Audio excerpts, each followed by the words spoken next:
Welcome back, everybody. Velkommen tilbage alle sammen. Just so that you're aware, picked up the Danish translation. Hvad sagde han? Okay. So I'm tagging you now. Okay, let's open with the word of prayer. Lad os begynde med en bøn.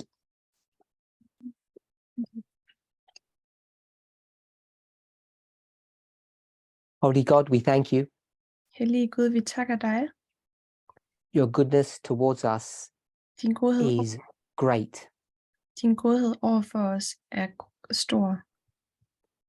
As we see the events unfolding before our eyes, Som vi ser forskellige situationer udfolde sig foran vores øjne, it's all too easy to become discouraged, så er det meget nemt at miste modet.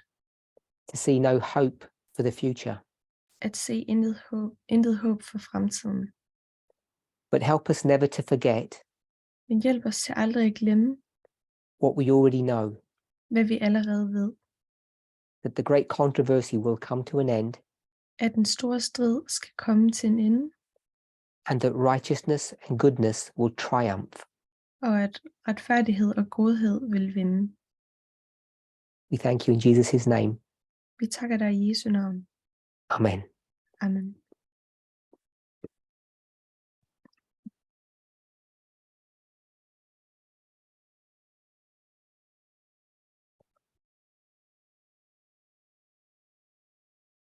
I had a couple of other questions. Jeg havde et par andre spørgsmål.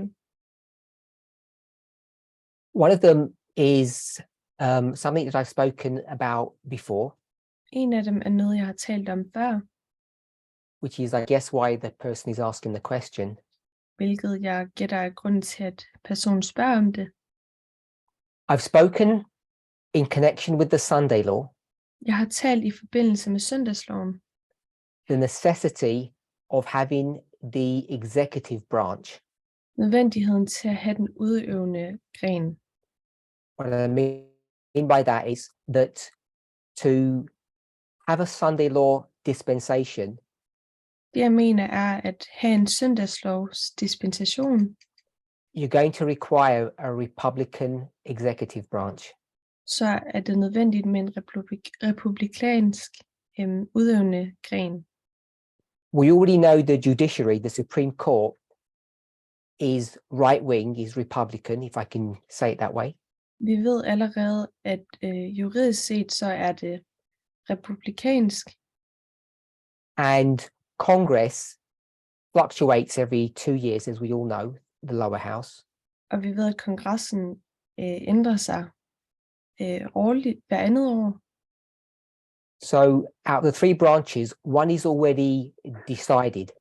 Og ud af de 3 forgreninger, så ved vi, at der er en, der er bestemt. And I've argued that in order to be successful, the executive branch must be conservative, it must be Republican. Og for at det er succesfuldt, så bliver den udøvende gren, eller udøvende magt, det er nødvendigt, at den er succesfuld. But the question is asking, if there's not going to be an amendment to the Constitution, which requires the executive branch, why does the executive branch need to be won by Republicans?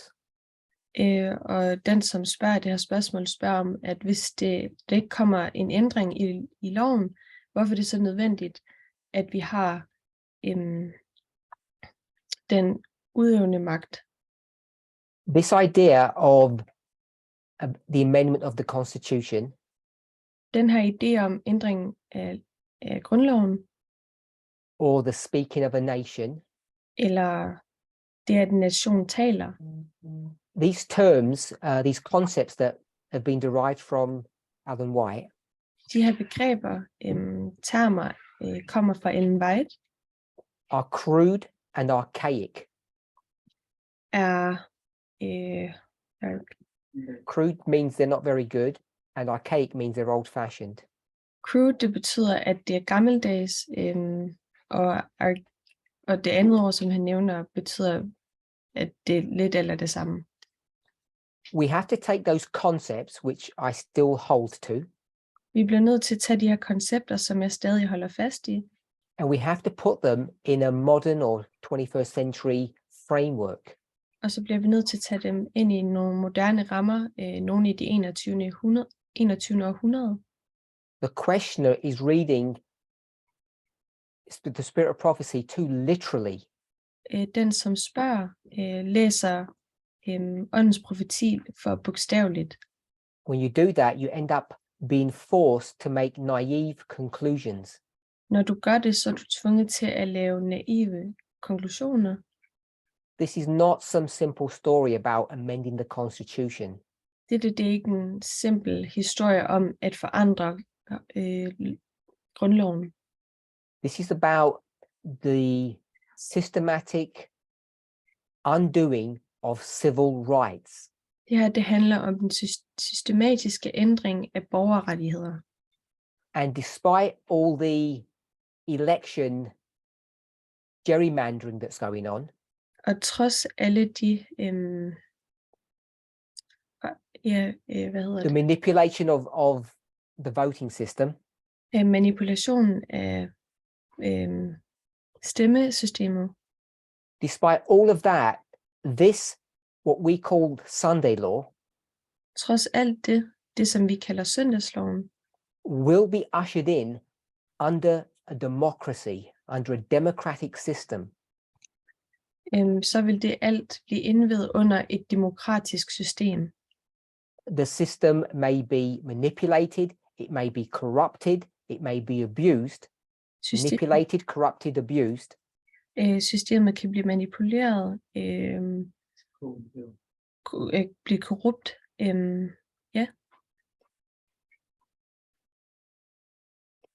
But nevertheless, it's still democratic. There's not going to be a fundamental change in the systems and institutions and governance in the United States. Så på trods af, at det kan blive misbrugt, så vil det stadig være under demokratiet, sådan som det ser ud. So we have to realize that this is not a simple issue that you can pick a sentence from inspiration and determine what the future is going to look like. Så man kan ikke bare tage en sætning fra profetiens ånd og så tro, at vi kan lave en konklusion ud fra det. You need someone who has the power to override Congress, which is the executive branch. Der er brug for en, som kan køre over kongressen, som er den udøvende magt. Remember, the president has, or the executive branch has the ability to write executive orders. Husk, at den udøvende magt kan udskrive ordre. And we have discussed in the past that the United States, even though it professes to be a democracy, is in many ways a monarchy. Og vi har diskuteret før i tiden, at på trods af, at USA påstår, at de er demokrati, så er de et monarki. The president of the United States has more power, more sweeping power than many monarchs today.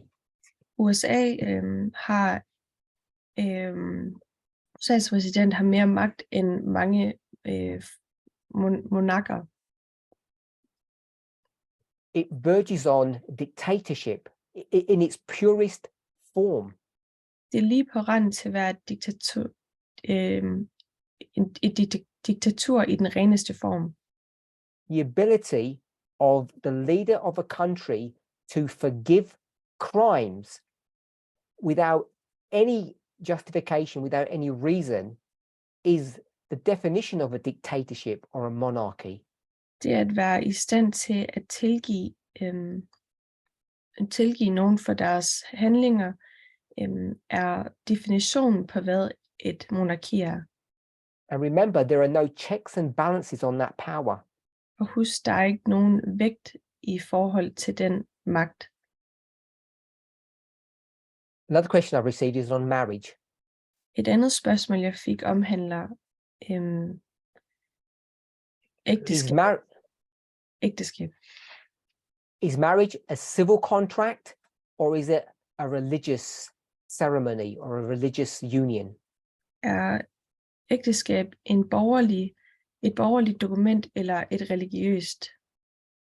So the reason we talk in this framework about church and state, religion and civil society, Så det, at vi taler om det religiøse og det borgerlige, is because of the context of Revelation 13, er på grund af konteksten i Åbenbaringen 13. the beast with two horns, Dyret med 2 horn, church and state, kirke og stat, and the principles in the Constitution to separate the powers of church and state. og princippet i grundloven om at holde kirken og staten separate. And because it's been drummed into us, that means we've been force-fed this dogma over the years as Adventists, Og det, at vi er blevet fodret med de her dogme igennem årene, as Americans, som amerikanere, this idea that the separation of church and state is vital, is essential, becomes something of a dogma, of a systematic belief. så ideen om, at kirken og staten, ideen om at det er en nødvendighed, det bliver, But what we need to remember is, if you go back before sin, men det vi skal huske er, hvis vi går tilbage før synden, there was no demarcation between the state and the church. They were one entity. så var der ingen adskillelse mellem kirke og stat, de var én entitet. In heaven, there was no discussion about separation of church and state. It was a unified principle or idea. I kirken eller i himlen, så var der ingen adskillelse mellem kirke og stat, de var i forenelse. When the controversy began and Israel was created, Da striden begyndte, og Israel var startet, they followed that same model of church and state combined. så fulgte de den samme idé om kirke og stat forenet. We're not discussing the reasons for that, Vi diskuterer ikke grunden til det, but what we can observe is the effects. men det vi kan observere, det er effekten af det. When you have church and state powers held by one person or one body, Når du har kirke og statmagter, som bliver holdt af én magt, the high priest or the Sanhedrin, for example, den høje præst eller sanhedrineren, there's only going to be one inevitable result, which is corruption. så vil der kun være et resultat, og det vil være korruption, The abuse of power. misbrug af magt. To protect God's children, At beskytte Guds børn, what God decided to do was the following: hvad Gud bestemte sig for at gøre, er det følgende: send God's people into the world send Guds folk ind i verden, under the protection of paganism. under beskyttelsen af hedenskhed. That was the safest way to take care of the church. Det var den mest sikre måde at tage sig af kirken. And as we all know, Satan warps that system Og som vi alle ved, så fordrejer Satan dette system by taking over paganism. ved at overtage hedenskab. When I say paganism, I mean the state idea of that, pagan Rome. Når jeg siger hedenskab, så mener jeg den statslige del af det hedenske Rom, Maintains Rome bibeholde Rom and Christianizes it, og kristliggør det. bringing us back to the same model as ancient Israel, church and state combined. Bringer os tilbage til den samme model som Israel, kirke og stat. So, going back to the question about, is marriage a civil institution or something to do with religion? Så for at gå tilbage til spørgsmålet om ægteskab er et borgerligt institution eller noget religiøst, It's both, så er det begge. because in its purest sense, there's no difference between religion and state. For i den reneste form, så er der ingen forskel på kirke og stat. When we talk about the kingdom of heaven, we're talking about the government of heaven, not its religion. Når vi taler om himlen, så taler vi om det himmelske og ikke om det statslige. And there's an exchange between the individual and the kingdom or the state. Og det her handler om det individuelle og staten. The state has rules, Staten har regler, and if the individual follows the rules, the individual receives protection from the state. og hvis den individuelle lytter til de her regler, så bliver den også beskyttet af staten. So the reason a couple are required to marry in the eyes of the state Så grund til, at et par er nødsaget til at blive gift under staten, it's a law, det er en lov, a rule, en regel, is to protect the state det er for at beskytte staten, and to afford rights and privileges to the couple, og det er for at have rettigheder og privilegier for parret, which really means the individual. hvilket i virkeligheden betyder individet. So whether we talk about heaven or earth, Så hvor end vi taler om himlen eller jorden, both have a state, a government, begge har en stat, en regering, and the government needs to endorse or ratify or acknowledge the marriage. og regeringen bliver nødt til at anerkende eller ratificere ægteskabet. And we all know that the union of two people is a religious or a spiritual phenomena. Og vi ved, forenelsen af to mennesker er en religiøs ting. Two independent beings become one flesh. To forskellige individer bliver til et. So it's both church and state. Both are required.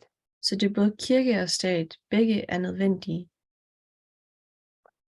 Someone asked a question about child training. Nogen stillede et spørgsmål omkring børnetræning, Because I brought it up recently. fordi jeg tog det op her forleden.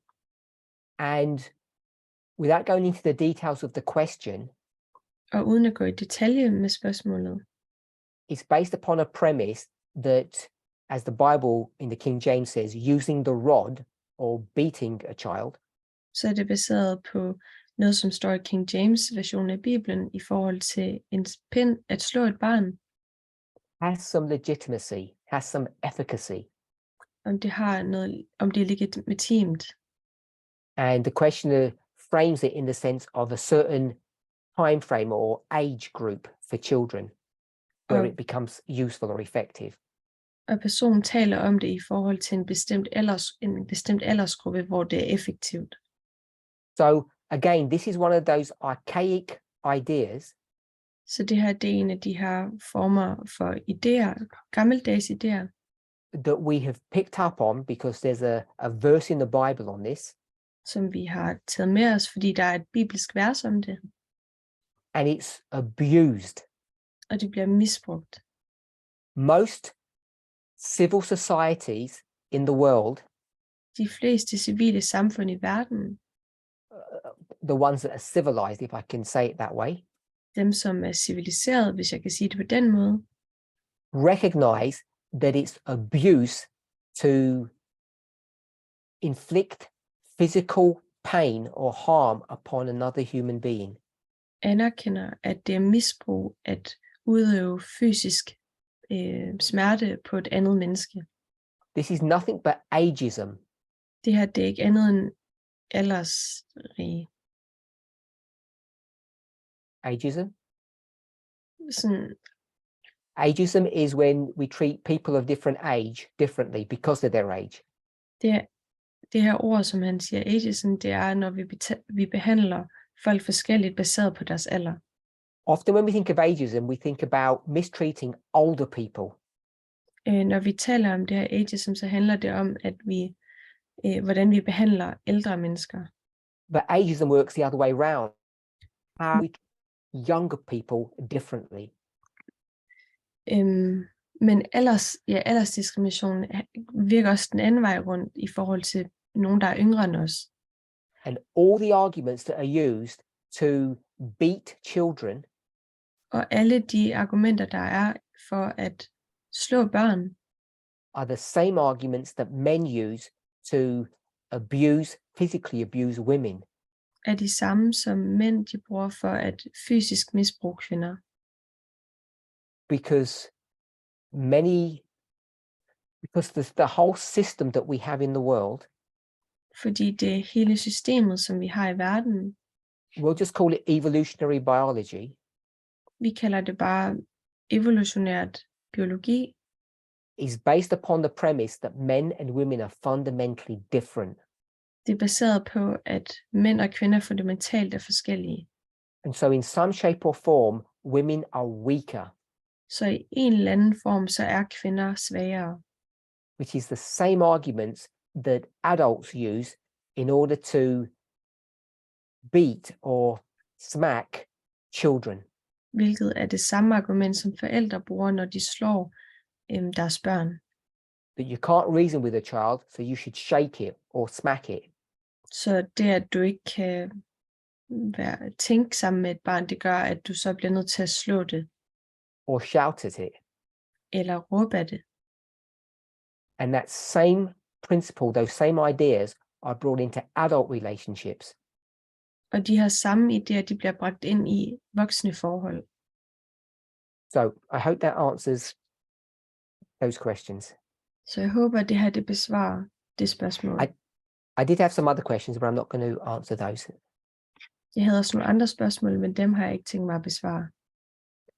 Recently, I posted an article on the media broadcast. For nylig så delte jeg en artikel på Media Broadcast-gruppen. It was a New York Times article that was centered around International Women's Day a couple of days ago. Det var en New York Times artikel, som centrerede sig omkring den kvindelige internationale dag. The same article was posted on the Bible Study Forum for those who are on that forum. Den samme artikel var delt på Bible Study Forumet for dem, som er der.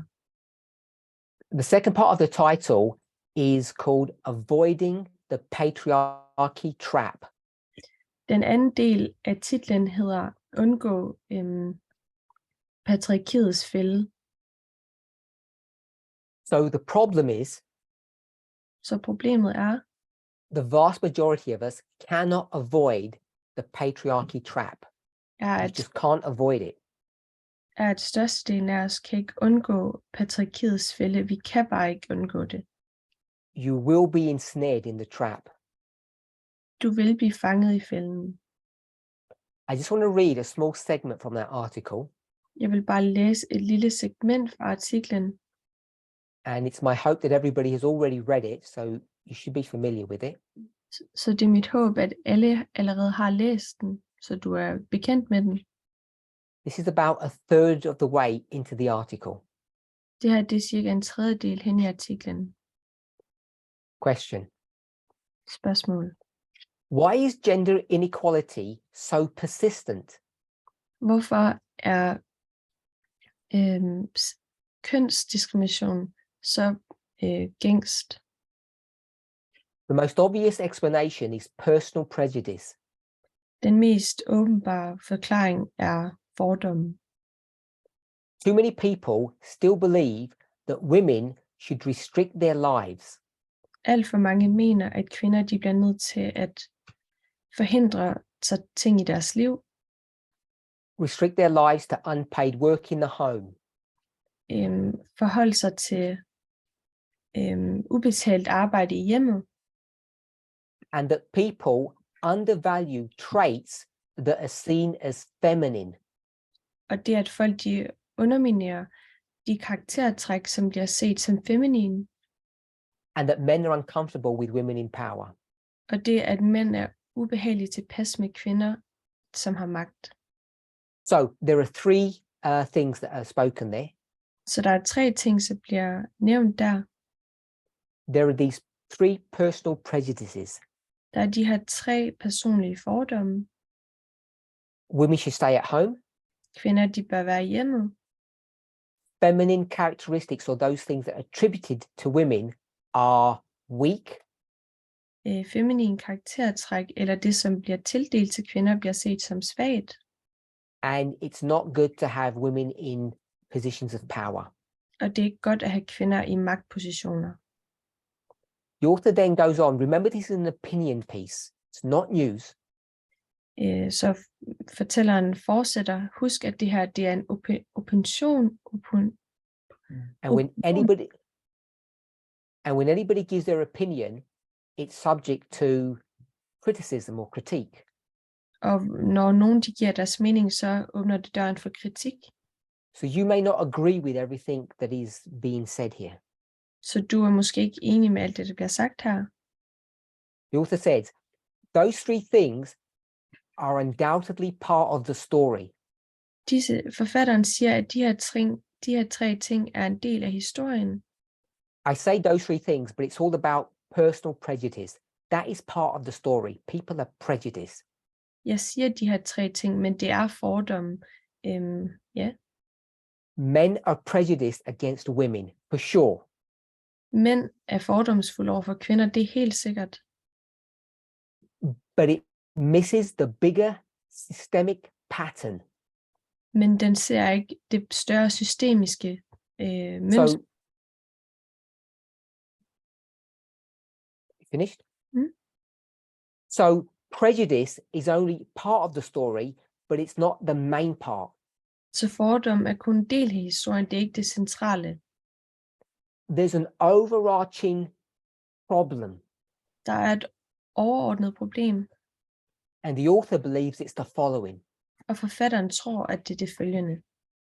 Patriarchy creates incentives and pressures that draft even the ideological unwilling to its cause. So I'll paraphrase that because someone might not be able to translate it. Så jeg vil lige oversætte det her på en anden måde, så der er nogen, der kan oversætte det. So patriarchy creates incentives and pressures. Så patriarkiet skaber incitamenter og what was the second word? Incentives and pressures. Og ja, det skaber incitamenter og pres. In the English it says that draft. The word draft means enforced conscription, like into an army, when you're forced to join something. Det engelske ord er draft, og det er et udkast, hvor du bliver presset til at gøre noget. And it says those people who are going to be forced to join the system. Og det siger, at de folk, som er tvunget til at forene sig med systemet. Remember a draft, some people like the draft and some people don't. Husk, at nogen kan godt lide udkastet, andre kan ikke lide det. But often, the reason you have a draft is because you run out of volunteers. So the draft is really about conscripting unwilling participants. Så indkaldelse, det er kun en del, fordi der ikke er nok. Så når du indkalder, så er det fordi, at du tvinger nogen til at komme ind. So then she speaks about the ideological unwilling. Så fortæller hun om ideologiske uvillighed. That means someone who in their belief system does not agree. Det betyder, at nogen i deres tro ikke tror på det. So I'm going to read it again in English, and I've already paraphrased it in for the translator, so they don't have to translate if it's too complex. Så jeg læser det igen på engelsk, og oversætteren de behøver ikke at oversætte det igen, hvis det er for komplekst. Patriarchy creates incentives and pressures that draft even the ideologically unwilling to its cause.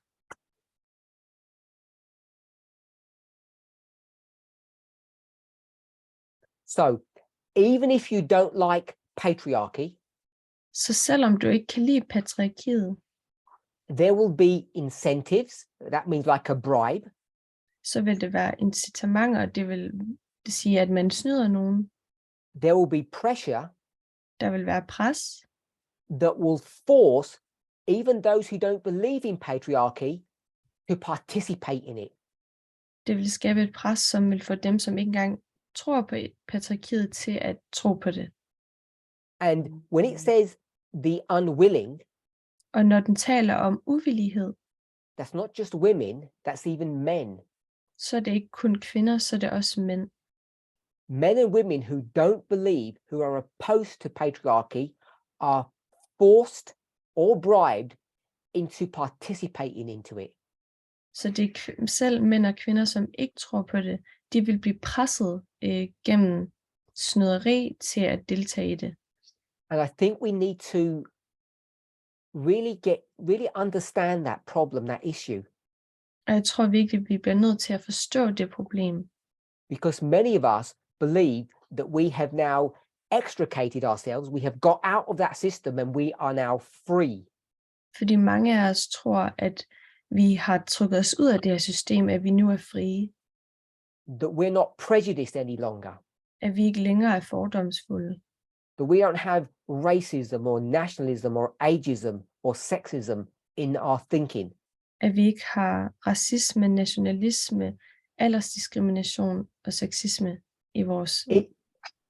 Even if you have achieved that high level of righteousness, Selvom du har påført dig selv den her høje del af retfærdighed, patriarchy will bribe you and pressure you to bow to it. så vil patriarkiet bestikke dig og presse dig til at få dig til at bukke under. Just like Revelation 13 teaches. Det er ligesom åbenbaringen 13 fortæller os. Whether the mark is in your forehead or in your hand, Hvor end du har mærket i panden eller i hånden, all have to bow to patriarchy. så er alle tvunget til at bøje sig for patriarkiet. This is what the author is arguing. Det her, det er hvad forfatteren argumenterer for. And I think we need to really understand our relationship to patriarchy Og jeg tror virkelig, vi skal forstå vores forhold til patriarkiet. and how and why each of us daily participates in it. Og hvordan og hvorfor vi deltager i det her dagligt. One of the themes of questions that I get nowadays, En af de temaer og spørgsmål, jeg får nu til dags, all because I destroyed your image about the Levites, alt grundet af, at jeg har ødelagt jeres idé om levitter, and everybody has been made unemployed now. We don't have a job, apparently. og alle de er arbejdsløse, folk har ikke et job, People ask, well, what are we supposed to be doing now? så spørger folk, hvad skal vi gøre nu?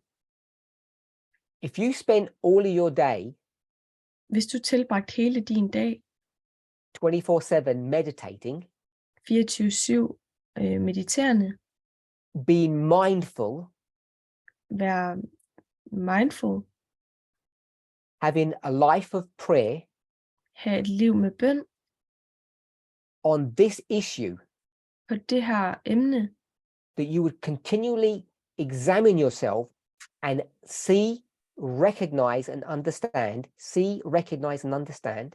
hvor du vil fortsætte lidt, reflektere over dig selv og se, forstå, why you're still promoting and participating in patriarchy. hvorfor du fortsat promoverer og deltager i patriarkiet. And when you're able to better and more objectively analyze what you do and how you think, Og når du er i bedre stand til objektivt at forstå og analysere, hvorfor du gør, som du gør, you'll begin to reject the bribe, så vil du begynde at sige nej til the incentive, incitamentet, and you'll be able to resist the pressure. og så vil du være i stand til at sige nej til presset.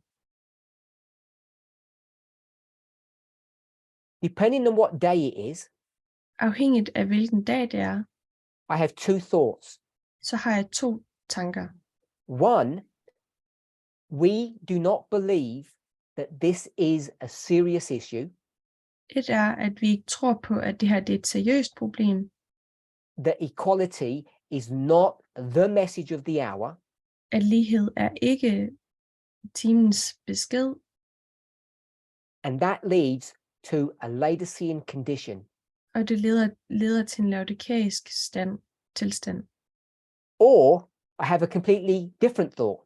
Ellers så har jeg en helt anden tanke. We believe that we have arrived, Vi tror på, at vi er ankommet, that we are perfect, at vi er perfekte, that we've come out of the system and we're no longer tainted by it. at vi er kommet ud af systemet, og vi ikke længere er farvet af det. It's them and us. Det er dem og os.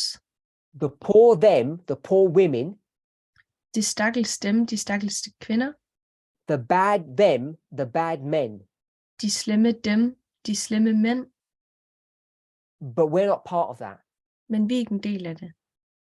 And that leads to a Laodicean condition. Og det leder os til en laodikæisk tilstand. So whether or not you don't believe that this message is the message of the hour, Så hvor end du tror på, at det her det er budskabet for timen, or you believe that you have arrived eller du tror på, at du er ankommet, and you're no longer part of the patriarchal system because you don't believe in it ideologically, og du ikke tror på, at du er en del af systemet mere, for du tror ikke på det ideologisk, whichever camp you are in, uanset hvilken side du er på, you're believing a lie. så tror du på en løgn. And each of us is in either one of those camps or both of those camps. Og hver en af os er enten i en af siderne eller begge sider. It's a rare priest, very rare, that is really out of that system. Der er sjældent en præst, som er ude af begge systemer. Two reasons. Med 2 grunde. We haven't seen the sinfulness of sin, Vi har ikke set syndhed, den dårlige ting af synd, and we haven't been doing this long enough. og vi har ikke gjort det her længe nok. The whole subject of habit is something that we need to really get to grips with, ready to understand. Hele emnet omkring vaner er noget, vi virkelig skal forstå bedre. And it's not as easy as these self-help books make it appear. Og det er ikke så nemt, som de her selvhjælpsbøger får det til at fremstå. The coding that's in your, not biologically in your DNA, but environmentally in your DNA, Den kodning, som er ikke biologisk set, men samfundsmæssigt, is so firmly entrenched, 30 days or 90 days of changing your habit won't change you. det er så fastskruet i os, at 60 dage eller 90 dage af vaneændring, det vil ikke forandre dig.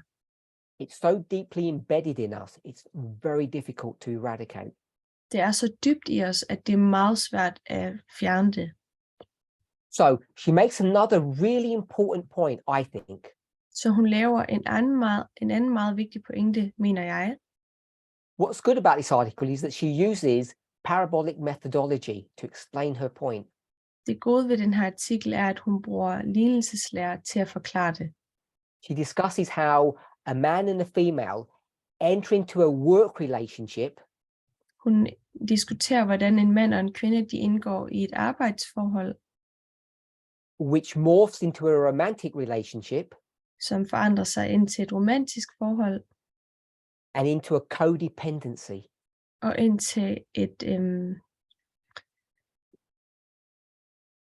They're dependent upon one another, a codependency. et medbestemmelse, hvor de har ansvar hver især.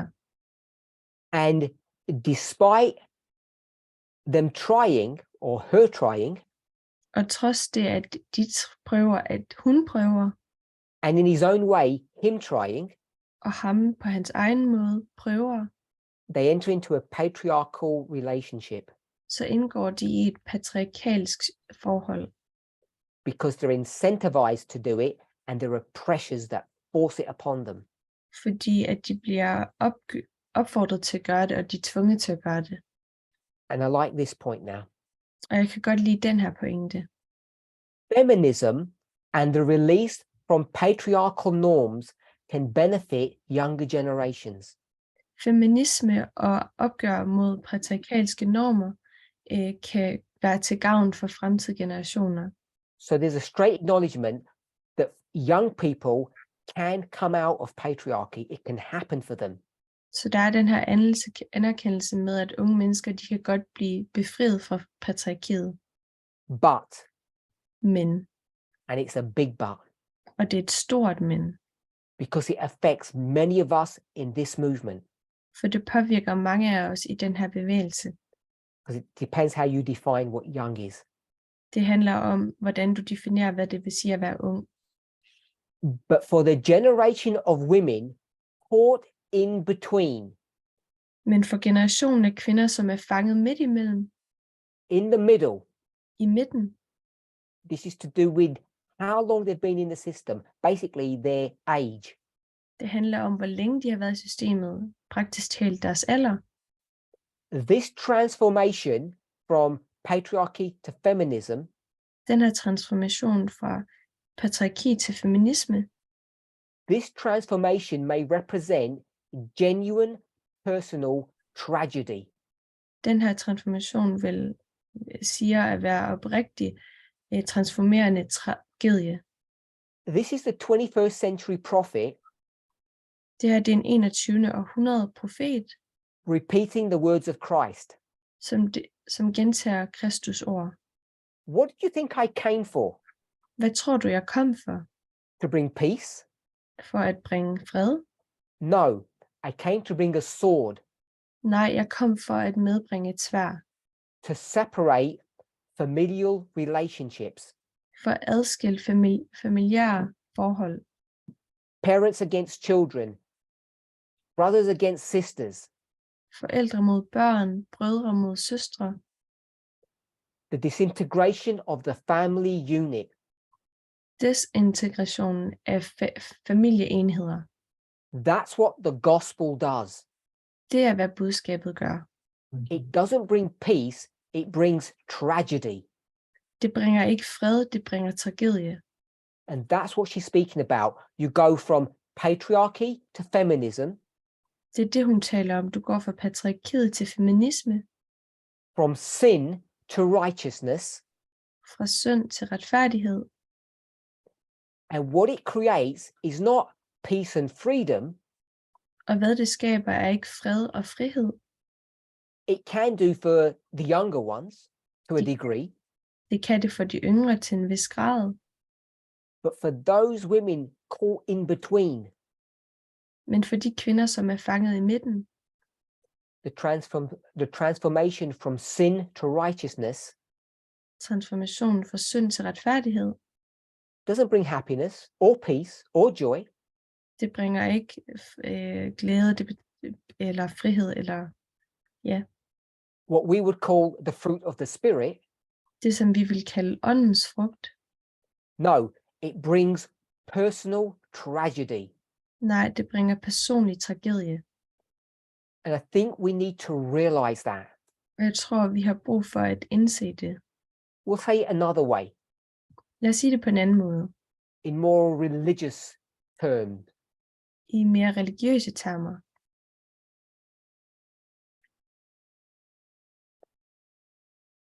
This may not be that religious because I've forgotten the term I wanted to use. But the gospel doesn't bring peace, it brings pain.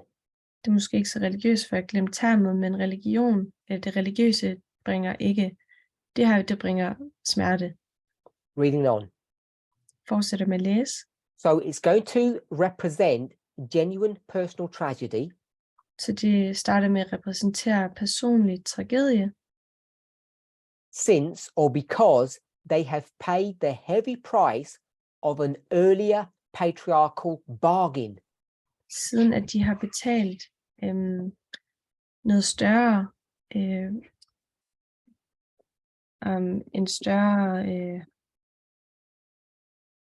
et større tilbud. So when they were younger, så da de var yngre, they made a deal. Så lavede de en aftale.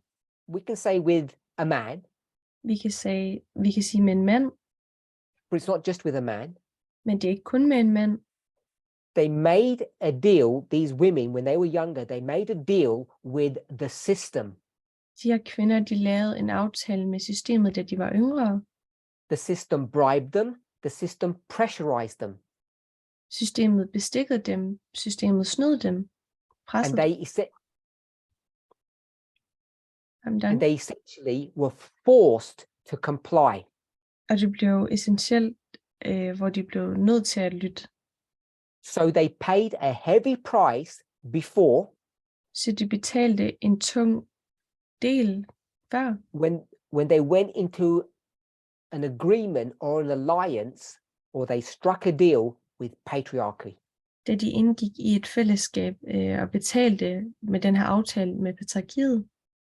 So when you go into a deal, Så når du indgår i en aftale, it's normally an exchange. så er det normalt en forveksling. The government has laws, Regeringen har love, and the deal is you live in the country, you keep the law, og aftalen er, at du bor i landet, og du overholder loven, and the government will benefit you. og så vil regeringen gøre godt for dig. That benefit can be many things. I'm not going to give examples. Den fordel, det kan være mange ting, jeg vil ikke give eksempler.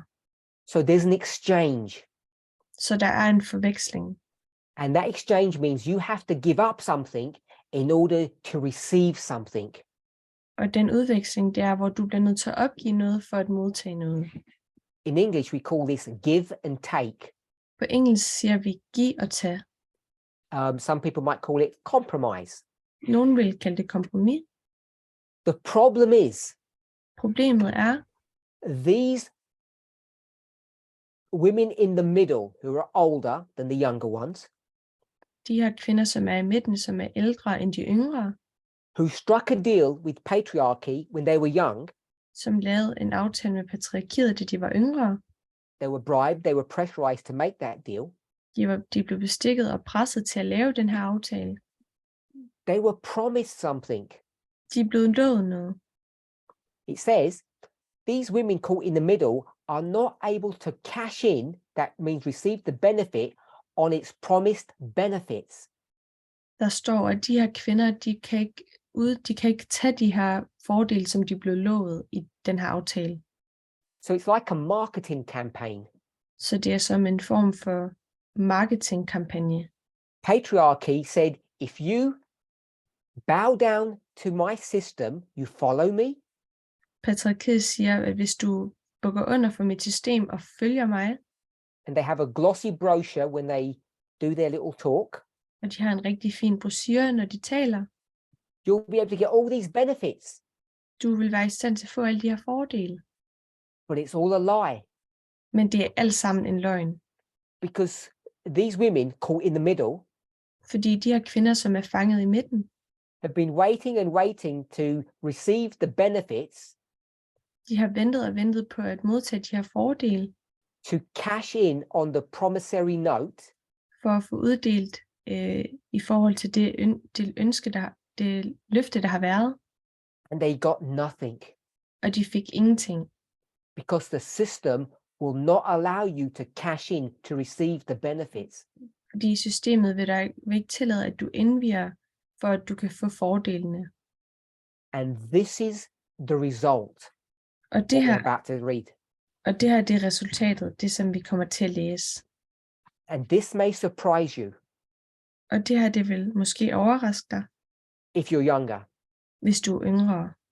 And this will definitely surprise you if you're older. Og det her vil helt sikkert overraske dig, hvis du er ældre. If you're one of these women. Hvis du er en af de her kvinder, But think about this in your own experience and the experience of those around you. tænk på det her i forhold til din egen oplevelse og til dem omkring dig. Those women, the ones in the middle, De her kvinder, dem som er i midten, are often deeply opposed to feminism. de er ofte totalt i modstand til feminisme. In the movement, they won't say that, I bevægelsen vil de ikke sige det, because you can't say it in the movement. Fordi du kan ikke sige det i bevægelsen. Feminism has also incentives and pressures. Feminisme har også incitamenter og pres. You have to follow the rules to be in the movement. Du bliver nødt til at følge reglerne for at være i bevægelsen. So no one can say they're opposed to feminism. Så ingen kan sige, at de er i modstand til feminisme. Why are they opposed to it? Hvorfor står de i modstand til det? Because they're fearful of the changes it can bring. Fordi de er bange for den forandring, som de kan medbringe sig. And then she goes into another parable, another TV series. Og så går hun ind i en anden lignelse, en anden tv-serie. So what she says is this. Så det hun siger er det her. If you're not caught up in the system and because you're young, Hvis du ikke bliver fanget i systemet, fordi du er ung, you can escape. så kan du løbe fra det. You can be a true feminist, if I can say it that way. Du kan være en rigtig feminist, hvis jeg kan sige det på den måde. If you're older Hvis du er ældre, and you have put yourself into bondage to patriarchy, og du har sat dig selv i fangeskab hos patriarkiet, because you were promised something when you were young, fordi du blev lovet noget, da du var ung, but you will never receive the benefits that were promised to you, men du modtog aldrig de fordele, som der blev lovet dig, you can end up being opposed to feminism because you're scared of the changes that it brings. så kan du ende med at være i modstand til feminisme, fordi du er bange for de forandringer, det kan medbringe. And she goes on to discuss what those changes are. Og hun fortsætter med at diskutere, hvilke forandringerne er. I'll quote again. Vores citat igen. If you're financially dependent Hvis du finansielt økonomisk er afhængig, and someone says to be a feminist, you have to fend for yourself, that means you have to take care of yourself. for at være feminist, så bliver du nødt til at tage dig af dig selv. You have to have your own money, pay your own bills. Du er nødt til at have din egen penge og din egen regninger. That if you get divorced, your husband won't pay for child support. At hvis du bliver skilt, så skal din ægtefælle ikke betale for børnebidrag. She says that's terrifying. Hun siger, at det er frygtindgydende. That's the fear, Det er frygten. the price that you have to pay. Prisen, som du er nødt til at betale. And when you're young Og når du er ung, and you haven't made a deal, I'm going to call it a deal with Satan. og du ikke har lavet en aftale, jeg vil kalde det for en aftale med Satan. If you're not married yet, Hvis du endnu ikke er gift, if you've got an education, hvis du har en uddannelse, you can escape the trap. så kan du slippe fra den her fælde. But we have a large cohort of women in our movement. Men vi har en stor forsamling af kvinder, As she puts it, who are in the middle. som hun siger, i midten. And those women, they went into a deal with Satan when they were young. Og de kvinder, som hun siger, de gik ind i en aftale med Satan, da de var unge, Because they were promised something. fordi de blev lovet noget. We'll call it protection. Vi kalder det beskyttelse. But they were never really protected. They were abused. Men de blev aldrig rigtig beskyttet, de blev misbrugt. And they want to get out of that system, Og de vil gerne ud af det system, but it's fearful. men det er frygtindgydende. And the reason it's fearful Og grunden til, at det er frygtindgydende, is because they know, er fordi, at de ved, the men know, mændene ved, the system knows systemet ved, that they're not, and I say this carefully, I'm not saying literally, but the argument is that they're not capable of taking care of themselves. It's too late. Jeg siger det i forhold til det her med, at de ikke er i stand til at tage sig af sig selv. Det er alt for sent. They don't have the ability to take care of themselves independent of their husband. De er ikke i stand til at tage sig af sig selv uafhængigt fra deres mænd. Now, you might think that this doesn't apply to you. Nu tænker du måske, at det her det gælder ikke dig. And it may not. Og det gør det måske ikke. But this pattern shows up in subtle ways as well. Men det her mønster viser sig også på måder, som man ikke kan se. She then goes on to explain other dynamics about the patriarchal system. Hun går så i gang med at fortælle om andre dynamikker af det patriarkalske system. Such as the pay gap. Såsom lønuligheden. Such as even those women who aren't going to divorce and leave their husbands. Selv de kvinder, som ikke har tænkt sig at blive skilt og forlade deres mænd. How they're trapped in a system. Hvordan de er fanget i et system. That promised them freedom and protection. Der lover dem frihed og beskyttelse.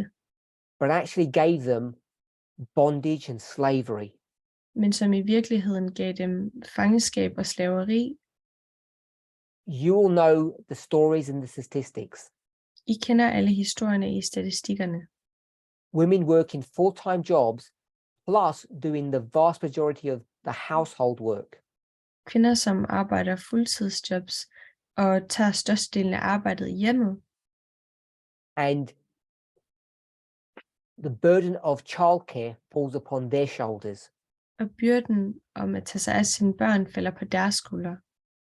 The problem is, even if a couple are both fully committed to equality, problemet er med et forhold, at på trods af, at de er hengivet til lighed, patriarchy will bribe you or pressure you to join it. Så vil patriarkiet bestikke og presse dig til at deltage i det. And it's almost always centered around financial pressures. Og det er næsten altid centreret i forhold til økonomisk pres. It's a good article.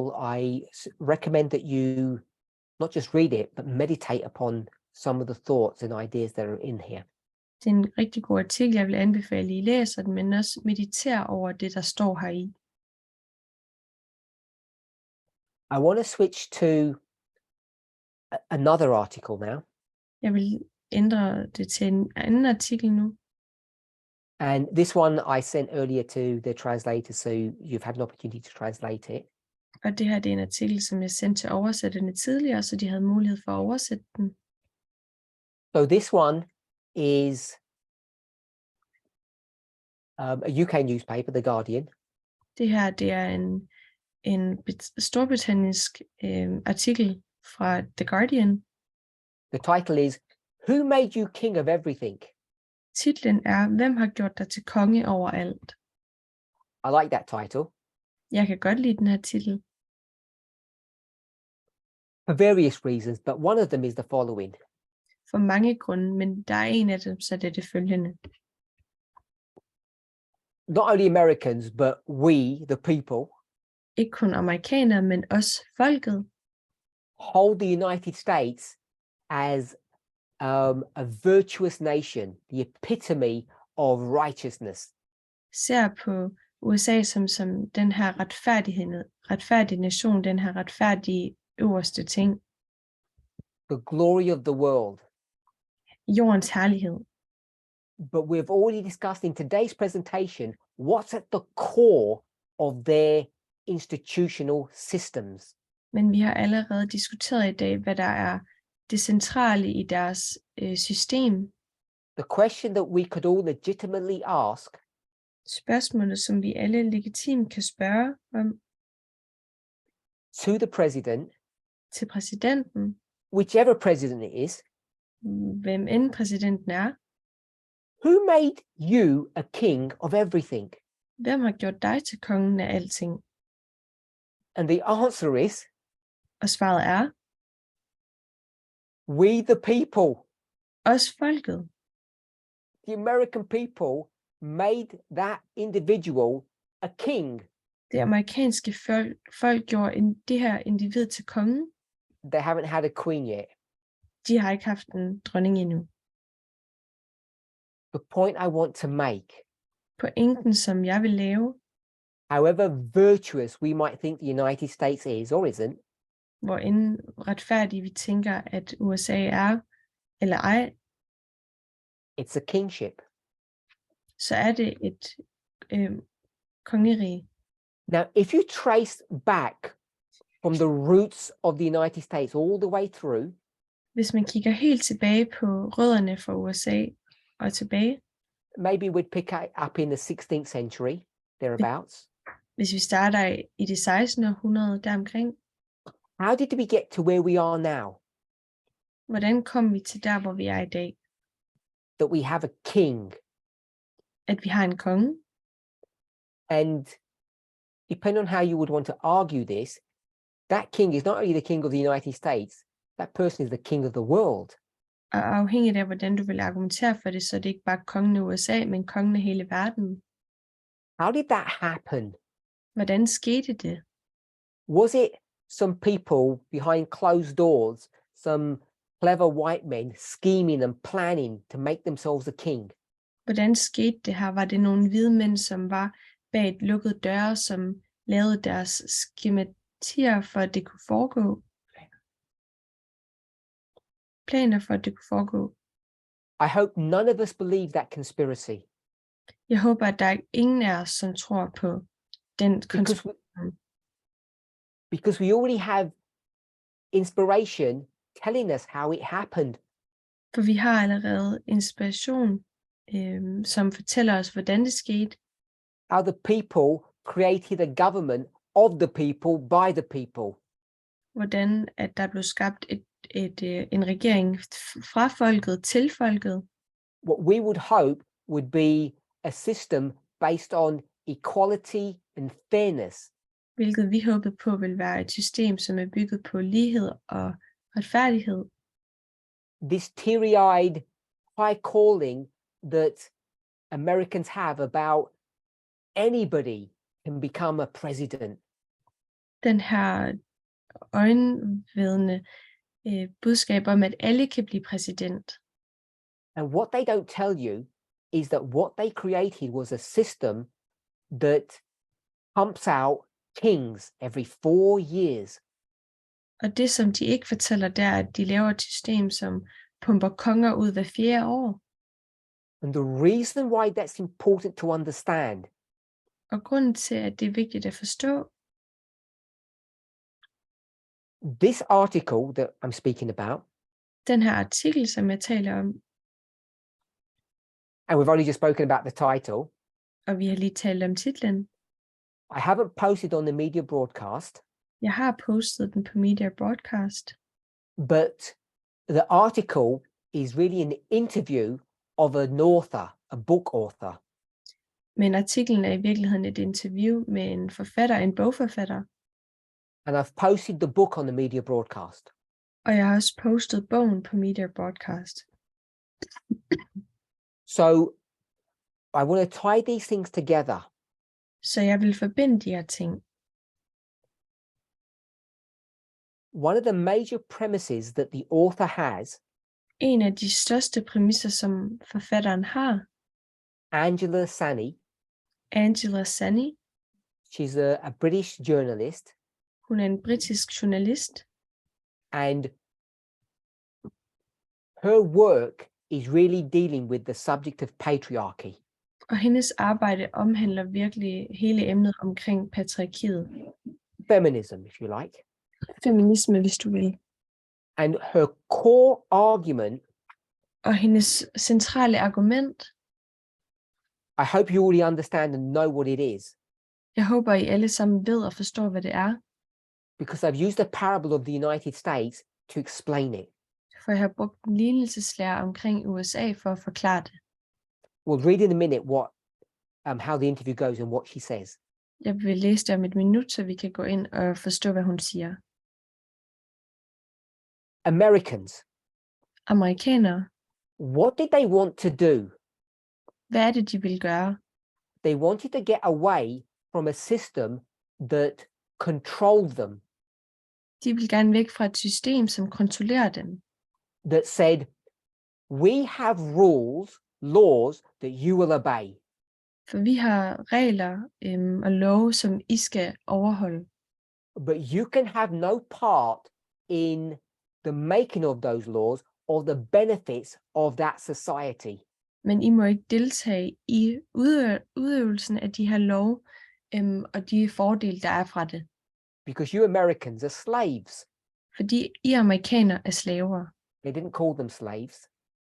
De kaldte dem ikke slaver. They said you're a colony, De sagde, at de er en koloni, which is just as a code word for slaves. hvilket er et kodeord for slaver. If you're white, you're on a colony. If you're black, you're a slave. Hvis du er hvid, så er du i kolonien. Hvis du er sort, så er du en slave. Maybe that's too oversimplistic. Måske det er oversimplificeret. So they said, we don't want to be slaves anymore. I mean, colonists. De sagde, at vi vil ikke være slaver mere, eller vi mener kolonier. So we're going to reject the king, Så vi vil sige nej til kongen, the king of England, Englands konge. and we will create a country, a system Og vi vil skabe et land, et system, that we won't have a king over us, hvor vi ikke vil have en konge over os. that we will have a system of proportional representation, Hvor vi vil have et system, hvor der er lige repræsentation, although it's not very proportional. selvom det ikke er ikke særlig proportionelt. So that has never worked. Så det har aldrig virket.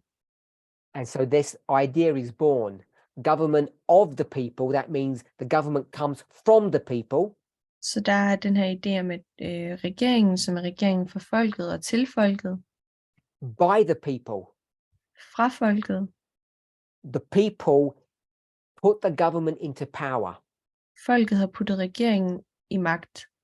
And it all sounds beautiful and noble on paper. Og det lyder alt sammen meget smukt og nobelt på papir. But what's the result of that? Men hvad er resultatet af det? A couple of centuries later, Et par årtier senere, we have a king that nobody could ever have imagined. så har vi en konge, som ingen kunne have forestillet sig. And we all know the name of that king. Og vi kender alle sammen navnet på den konge. The question is, Spørgsmålet er, if you have a good king, hvis du har en god konge, is that better than having a bad king? er det bedre end at have en dårlig konge? That's what we need to ask ourselves. Det er det spørgsmål, som vi skal stille os selv. Because going back to the previous passages that we read, For at gå tilbage til de forrige passager, som vi har læst. this contract or this deal that you get into with the system Den her kontrakt eller aftale, som du indgår med systemet, promises you lover dig, that you'll have a good and fair ruler. at du vil have en god og fair leder. The king, Kongen, oh, I mean your husband, eller jeg mener din mand, because they're the same thing. fordi de er den samme ting. And the problem is, Og problemet er, power corrupts and absolute power corrupts absolutely. If you're familiar with that term. magt gør korruption, og absolut magt gør korruption, hvis du er i bekendtskab med det citat. All of those kings, when they get into power, they abuse it. Alle de her konger, når de kommer i forbindelse med magt, så misbruger de det. There are incentives and there are pressures. Der er incitamenter, og der er pres. Even good kings do bad things Selv gode konger gør dårlige ting, because you have a system that is corrupt at its very core. fordi du har et system, som er korrupt helt ind i dens centrale, So it can never deliver on its promises. så den kan aldrig give det, som den har lovet. So the question is, how did Americans create a monarchy? Så spørgsmålet er, hvordan har amerikanere skabt et monarki?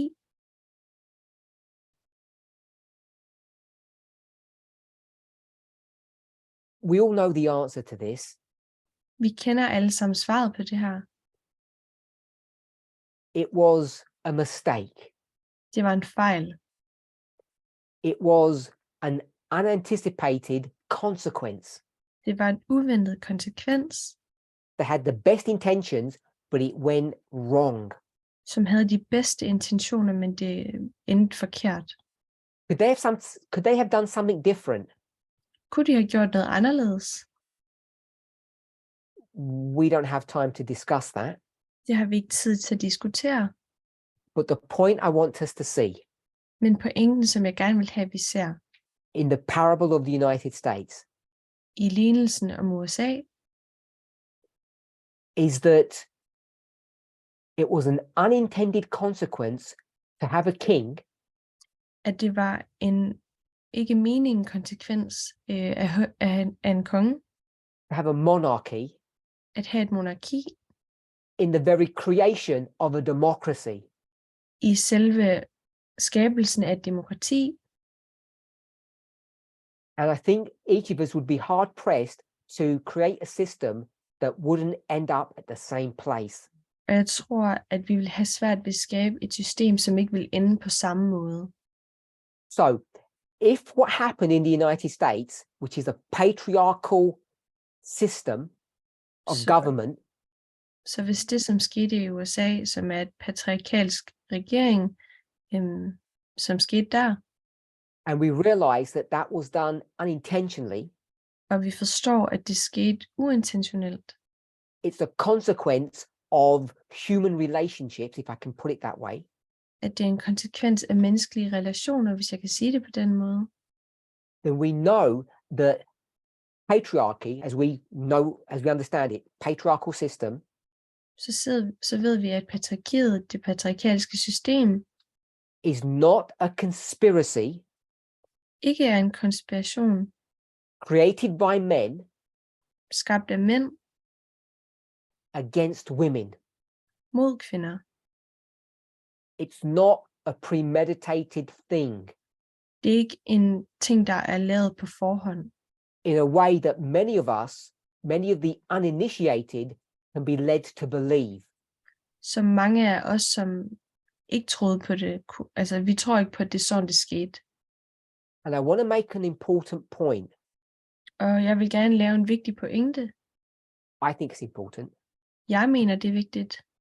If we can understand what patriarchy is, Hvis vi kan forstå, hvad patriarkiet er, that it's really having a king at det i virkeligheden er at have en konge, or a president, eller en præsident, then the vice president, og en vicepræsident, then the speaker of the house, og så har vi husets taler, this chain of command, den her kommandokæde, this structure, which almost always is a pyramidal structure, den her struktur, som næsten altid er en struktur af en pyramide. if that's what patriarchy is, Hvis det er, hvad patriarkiet er, then feminism is not women's rights. så er feminisme ikke kvinders rettigheder. It includes that, Det inkluderer det, but it's much broader. It's a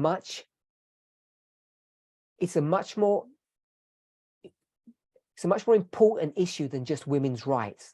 det er meget bredere, og det er meget mere vigtigt end bare kvinders rettigheder.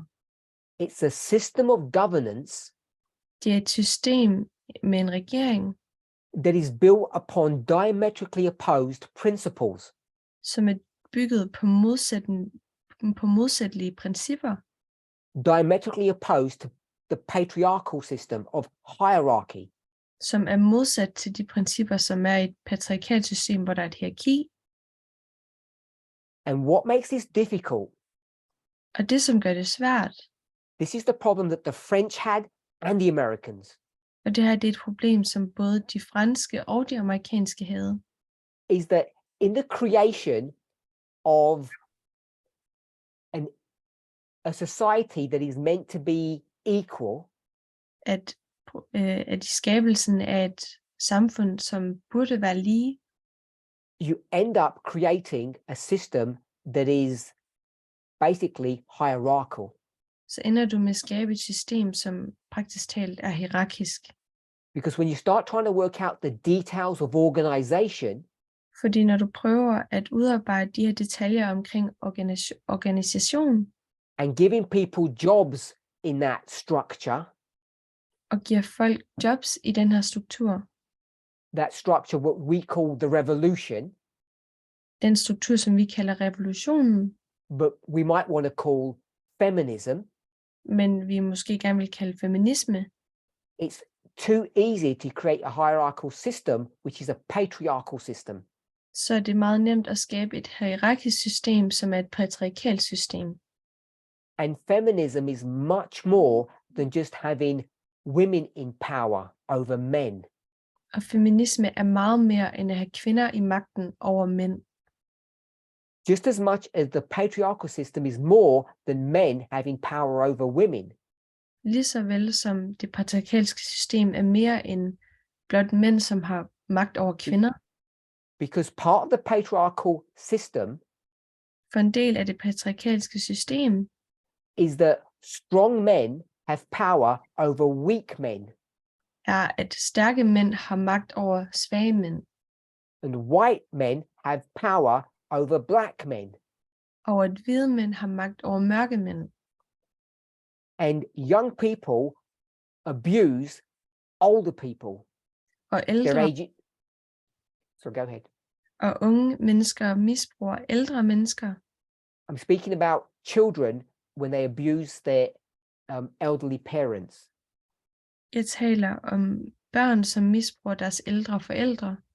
These are all facets of the patriarchal system.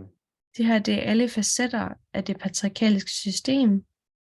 And one thing that we need to be careful about Og en ting, som vi skal være forsigtige med, is not substituting patriarchy for a matriarchal system or matriarchy.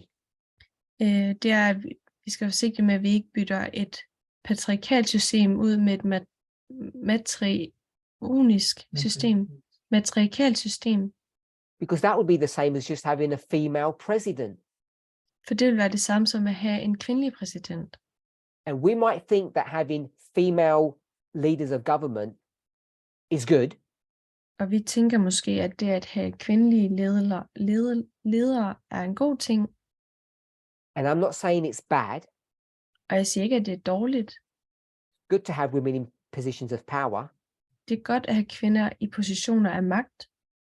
But all the examples we have Men alle de eksempler, vi har, are women who are perpetuating the current system, which is patriarchy. er kvinder, som fremmer det her system, som er det patriarkalske system. As a side point, Som en sidepointe, because we're unemployed, apparently, fordi vi er uden job, we don't know what our job function is anymore, så ved vi ikke, hvad vores arbejdsfunktion er længere, because there are no Levites. fordi der er ikke nogen levitter. We have to be careful, and we have touched upon this before, Så skal vi være forsigtige, og vi har snakket om det her før, about thinking the political system is going to save us. at tro, at det politiske system vil redde os. If we all entered into politics, we could change the world. Hvis vi alle sammen deltog i politik, så kan vi ændre hele verden. We have enough female leaders in the world over the last 30 years Vi har nok kvindelige ledere i verden over de seneste 30 år, that have shown it's not that easy. som har vist, at det ikke er så nemt. Now, I don't want to give the impression that the patriarchal system is strong and solid. Så jeg vil ikke give den her idé om, at det patriarkalske system er stærkt og solidt. I want to borrow another model from the United States, or another idea, Jeg vil låne en anden model for USA, en anden idé, that is of fragility.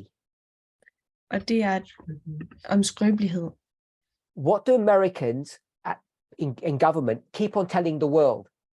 Hvad gør amerikanerne, som er i regeringen? Hvad bliver de ved med at fortælle verden? Keep on telling themselves Bliver ved med at fortælle dem selv, that America is the last great hope of the world. at USA er verdens sidste håb. And it is, Og det er det. but they recognize that it's fragile. Men de anerkender, at det er skrøbeligt. And it is. Og det er det. And so if the American model, the American system is so fragile, Så hvis den her amerikanske model, den her amerikanske system, det er så skrøbeligt, and it's the patriarchal model, og det er den patriarkalske model, just one of several of them, bare en ud af mange af dem, we'll give you three others, jeg giver 3 andre, Russia, India, and China. Rusland, Indien og Kina, They're all the same system, de er alle sammen det samme system, but they're all modeled differently. men de er alle sammen modelleret forskelligt. Every single one is fragile in its own unique way. Hver en af dem er skrøbelig på deres helt unikke måde. And so what does that teach us? Så hvad lærer det os? An important point, En vigtig pointe. something that I want us to go away and remember. Noget, som jeg gerne vil have, vi tager med væk og husker. Patriarchy is more fragile than you might think. Patriarkiet er mere skrøbeligt, end du tror. It can be toppled. Toppled means dismantled. Det kan godt blive revet fra hinanden. Prophecy teaches that it will be dismantled, toppled. Profetien fortæller, at det vil blive skilt ad. So I'm just going to quote a little bit from this article. Så jeg vil bare citere lidt fra den her artikel. The author says the following. Forfatteren siger følgende. For me, For mig, it seemed less obvious that there was this one monolithic, conspiratorial, overarching plan. Monolithic, conspiratorial, overarching plan. For mig virkede det mindre indlysende, at der var en monolistisk, konspiratorisk overordnet plan. A plan of male domination. En plan for mandlig dominans.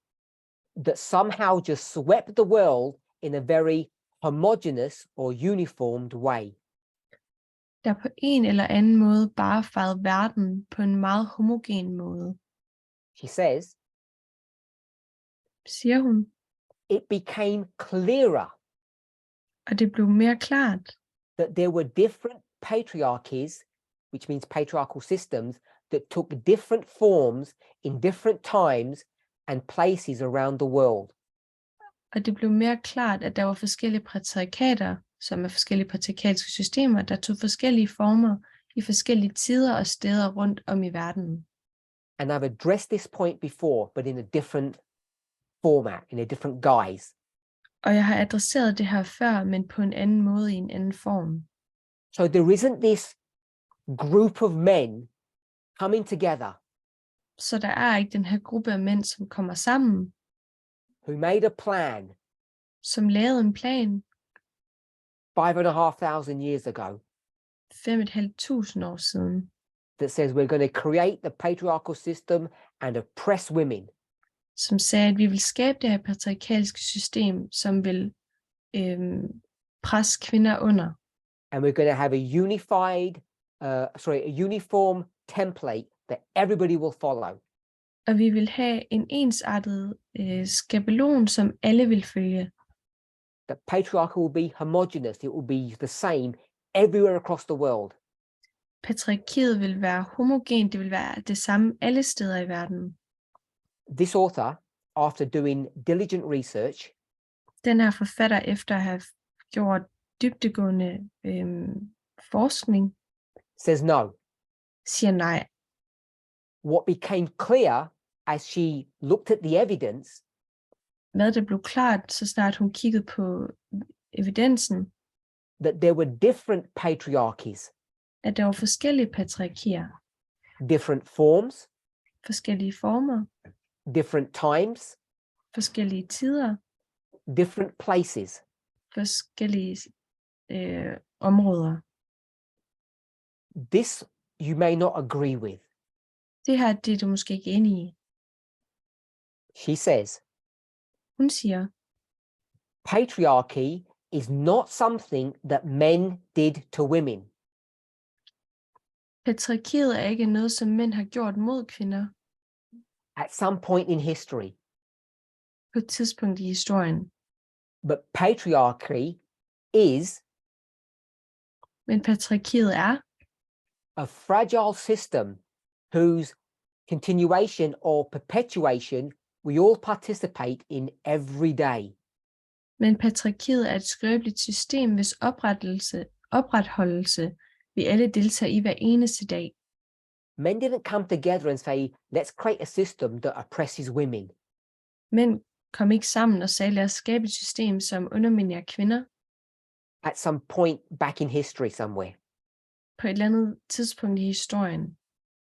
But rather, it's a fragile system Men i stedet for så er det et skrøbeligt system, based upon negotiation and making deals, baseret på at lave aftaler og negociere forhandlinger, whose continuation we all participate in. hvis fortsættelse vi alle sammen deltager i. So remember what we read earlier. Så husk det, vi har læst tidligere. Even those who don't want to participate in it end up getting bribed or pressured into doing it. At selv dem, som ikke vil deltage i det, de bliver bestikket og presset til at deltage i det. She says this, Hun siger det her. I'm not saying that it's patriarchal to take your husband's name. Jeg siger ikke, at det er patriarkalsk at tage sin mands navn. You may not agree with that. Det er du måske ikke enig i. She offers as an example that point. Hun giver som eksempel den pointe. So she gives an example that it's not patriarchal to take your husband's name.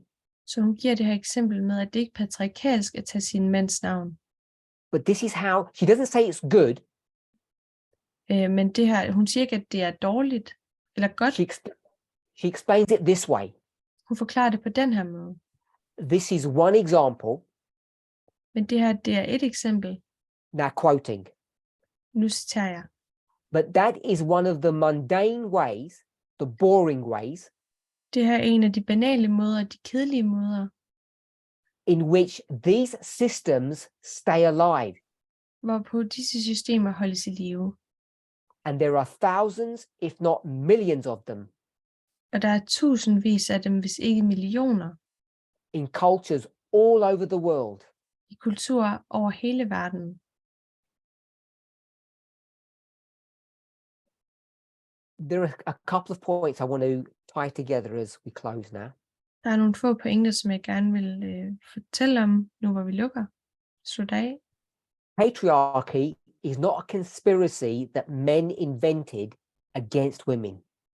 Patriarkiet er ikke en konspiration, som mænd de lavede imod kvinder. Creating a king of the United States was not intentional. Det at skabe USA's konge var ikke intentionelt. With all the best wishes in the world, the system of organization that the Americans created Med alle de bedste ønsker og intentioner i verden, med det system, som de skabte, created a king. så skabte det en konge. Could we do a better job today? Kan vi gøre et bedre job i dag? I'm sure we could Det er jeg sikker på, vi kunne. if we stuck to true principles. Hvis vi forholdt os til rigtige principper. But many of us have not and don't want to, Men mange af os har ikke og vil ikke, because we're fearful of the consequences. for vi er meget bange for konsekvenserne. And there are many examples of how we all participate in the patriarchal system. Og der er mange eksempler på, hvordan vi alle sammen deltager i det patriarkalske system. All of us who are unwilling to do so. Alle af os, som gør det uvilligt. And there's a principle, an idea that's given in inspiration, Og der er et princip, som bliver givet i i inspirationen, that says, do the work that lies nearest. som siger, gør det arbejde, som er tættest. Examine yourself to see if you are in the faith. Undersøg dig selv omkring, om du er en del af troen. Before we are ready to do a work at the loud cry, whatever that looks like, Før vi er klar til at gøre et arbejde i det høje råb, hvor end det ser ud, we need to be properly prepared. så er vi nødt til at være godt forberedt.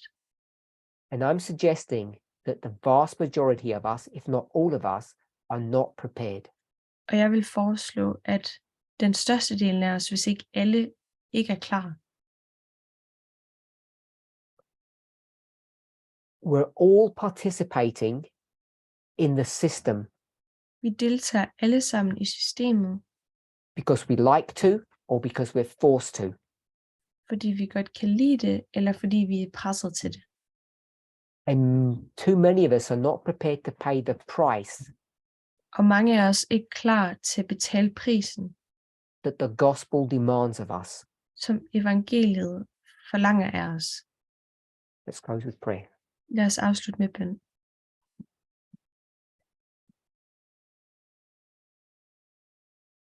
Lord God, we want to thank you Gud, vor Herre, vi vil gerne takke dig for giving us the truth, for at give os sandheden, for exposing and laying bare our weaknesses and our faults.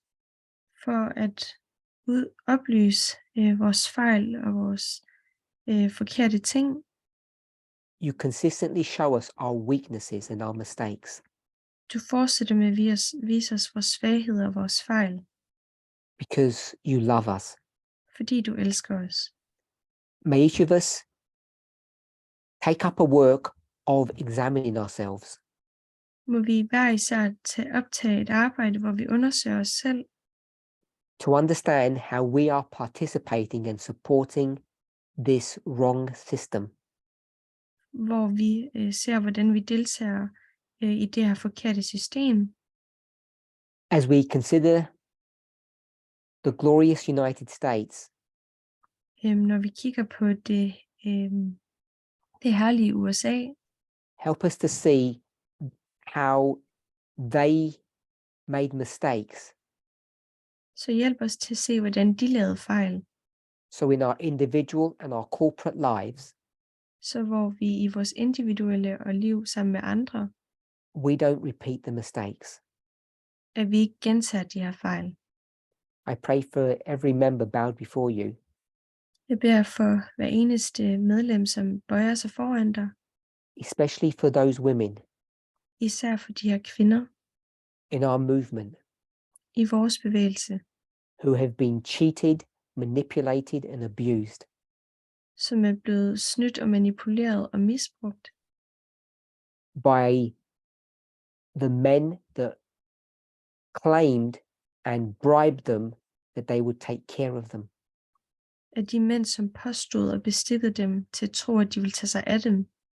May each of us understand the concepts of feminism Må vi alle sammen forstå de feministiske koncepter, the beauty of equality. skønheden af lighed. In Jesus' name, amen. I Jesu navn. Amen.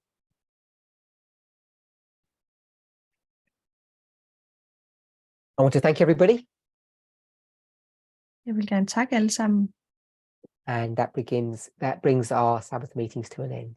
og det bringer vores sabbatsmøde til en ende. God bless. Gud velsigne jer.